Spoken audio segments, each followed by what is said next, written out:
नमस्कार दोस्तों, आप देख रहे हैं फटाफट खबरें, जहां मिलती है आपको देश दुनिया की सबसे तेज और भरोसेमंद खबरें। तो आज तारीख 30 जून 2025। तो चलिए शुरू करते हैं आज की बड़ी खबरों से। जमीन से अपने घर का सपना होगा पूरा, दक्षिण दिल्ली में मिल रहा है आवासीय प्लॉट। डीडीए की ऑक्शन की तैयारी। देश की राजधानी दिल्ली में प्लॉट पर अपने घर का सपना देखने वाले लोगों के लिए बड़ी खबर है। दिल्ली विकास प्राधिकरण डीडीए जल्द ही एक नई योजना लेकर आ रहा है। इस योजना में डीडीए दिल्ली के प्राइम लोकेशन में आवासीय प्लॉट की नीलामी करेगा। शुरुआत में डीडीए फ्लैट बनाने पर ध्यान दे रहा था, लेकिन अब उसने दक्षिण दिल्ली के वसंत कुंज के D6 में 118 प्लॉट चिन्हित करने के लिए एक कंपनी को काम पर रखने का फैसला किया है। कई बाबा है जो 50 लाख तक की फीस लेते हैं, धीरेन्द्र शास्त्री पर बोले अखिलेश यादव। इटावा में कथावाचकों के साथ हुई अभद्रता के बाद से राजनीति गर्मा गई है। लगातार अखिलेश यादव हमला बोल रहे हैं। इस बीच उनका एक और बयान सामने आया है, जिसमें वह बागेश्वर धाम के पीठाधीश्वर पंडित धीरेन्द्र शास्त्री को लेख बयान दिया है। अखिलेश यादव ने कहा कि कई कथावाचक हैं जो 50 लाख रुपए लेते हैं। किसी की हैसियत है कि धीरेन्द्र शास्त्री को कथा के लिए अपने घर बुला लें। वह फीस अंडर टेबल लेते हैं। पता लगवा लीजिए धीरेन्द्र शास्त्री की फीस कितनी होगी। अखिलेश यादव ने यह बयान लखनऊ में दिया है। लखनऊ में दिन दिहाड़े मॉर्निंग वॉक पर निकली अपर निजी सचिव की पत्नी से चैन स्नैचिंग का आरोपी फरार। उत्तर प्रदेश की राजधानी लखनऊ में एक बार फिर अपराधियों ने कानून व्यवस्था की पोल खोल दी है। कृष्णानगर थाना क्षेत्र में शनिवार सुबह मॉर्निंग वॉक पर निकली अपर निजी सचिव की पत्नी के साथ बाइक सवार बदमाशों ने चेन स्नैचिंग की वारदात को अंजाम दिया है। घटना उस वक्त हुई जब वह तुलसी पार्क के पास टहल रही थी। हमले में आई पीड़िता ने साहस दिखाते हुए बदमाश से भिड़ने की कोशिश की, लेकिन छीना झपटी में के दौरान चेन का आधा हिस्सा बदमाश लेकर फरार हो गए। फिलहाल पुलिस ने मुकदमा दर्ज कर आरोपियों की पड़ताल शुरू कर दी है। दिल्ली में अगले 5 दिनों तक मौसम रहेगा सुहावना। आईएमडी ने दिया खुश करने वाला अपडेट। राजधानी दिल्ली के कई इलाकों में आखिरकार रविवार को मानसून की पहली बारिश ने दस्तक दे दी है। इस झमाझम बारिश के होने लोगों को भीषण गर्मी और उमस से राहत मिल गई। कई लोगों ने पहली बारिश में नहाने का मजा भी लिया। हालांकि जिस रफ्तार में बारिश होनी थी उस रफ्तार में बारिश नहीं हुई। बता दें कि 27 जून को मानसून की पहली बारिश की संभावना जताई गई थी, लेकिन इसमें भी 2 दिन की देरी हो गई। अरविंद केजरीवाल ने दिल्ली वालों से कर दी है बड़ी अपील। आइए जानते हैं। राष्ट्रीय राजधानी दिल्ली में झुग्गियों को तोड़े जाने पर बुलडोजर चलाने के लिए आम आदमी पार्टी के राष्ट्रीय संयोजक अरविंद केजरीवाल ने बीजेपी सरकार पर हमला बोला है। उन्होंने इस दौरान दिल्ली के लोगों को कसम भी खिलवाई। उन्होंने दिल्ली के लोगों से कहा कि आप लोग मेरे पीछे बोलिए कि मैं कसम खाता हूं कि आज के बाद जीवन में कभी भी बीजेपी कांग्रेस को वोट नहीं देंगे। कैंसर जैसी जानलेवा बीमारी से जूझ रहे मरीजों के लिए चौंकाने वाली खबर आई है।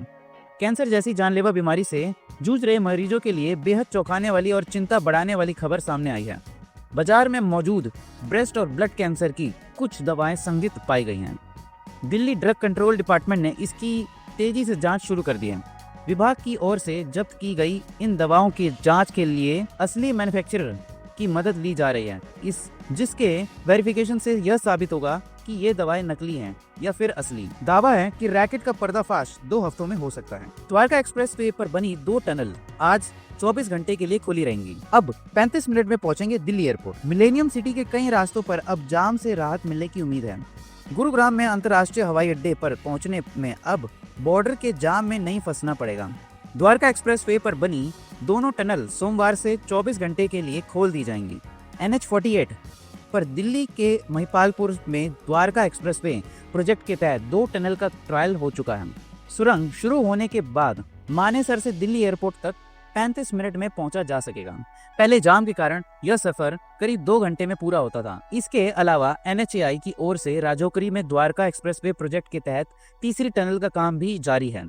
इसका काम सितंबर तक पूरा होने की उम्मीद है, जिसके बाद एयरपोर्ट और द्वारका की ओर जाने वाले ट्रैफिक को इस टनल से निकाला जाएगा। एयर इंडिया की टोक्यो से दिल्ली आ रही फ्लाइट कोलकाता डाइवर्ट की गई। एयर इंडिया की टोक्यो से दिल्ली आ रही अंतर्राष्ट्रीय फ्लाइट AI357 को रविवार को उस समय कोलकाता की ओर डाइवर्ट करना पड़ा जब विमान के केबिन में लगातार गर्मी बढ़ती रही।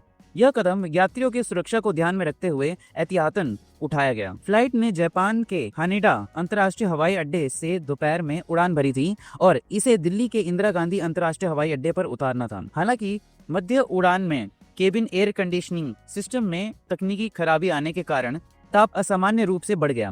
यात्रियों और क्रू को गर्मी के कारण असुविधा होने लगी, जिसके बाद पायलट ने निर्णय लिया कि विमान को नजदीकी बड़े एयरपोर्ट कोलकाता की ओर मोड़ दिया जाए। रेलवे में 6238 पदों पर निकली भर्ती, जानिए पूरी डिटेल। रेलवे में सरकारी नौकरी पाने की तैयारी कर रहे युवकों के लिए बड़ी खबर सामने आई है। रेलवे भर्ती बोर्ड आरआरबी ने वर्ष 2025 के लिए नोटिफिकेशन ग्रेड 1 और टेक्नीशियन ग्रेड 3 के पदों पर कुल भर्तियां 6238 भर्तियों के लिए नोटिफिकेशन जारी कर दिया। इस भर्ती के लिए ऑनलाइन आवेदन प्रक्रिया 28 जून 2025 से शुरू हो चुकी है। इच्छुक उम्मीदवार 28 जुलाई 2025 तक आवेदन कर सकते हैं। पीएम किसान सम्मान निधि योजना में बड़ा फर्जीवाड़ा हुआ है। 2121 मृतक सरकारी नौकरी और पेंशनर ले रहे थे योजना का लाभ। 20वीं किश्त से पहले रिकवरी नोटिस किया जारी। केंद्र सरकार द्वारा किसानों के लिए पीएम किसान सम्मान योजना के तहत 20वीं किश्त जारी करने से पहले इस योजना से लाभ पा रहे किसानों के डाटा का क्रॉस चेक कराया गया तो हकीकत निकल कर आई तो आंकड़े चौंकाने वाले थे। इनमें 2121 किसान ऐसे पाए गए जो मृतक होने के बावजूद इस योजना का लाभ उठा रहे थे।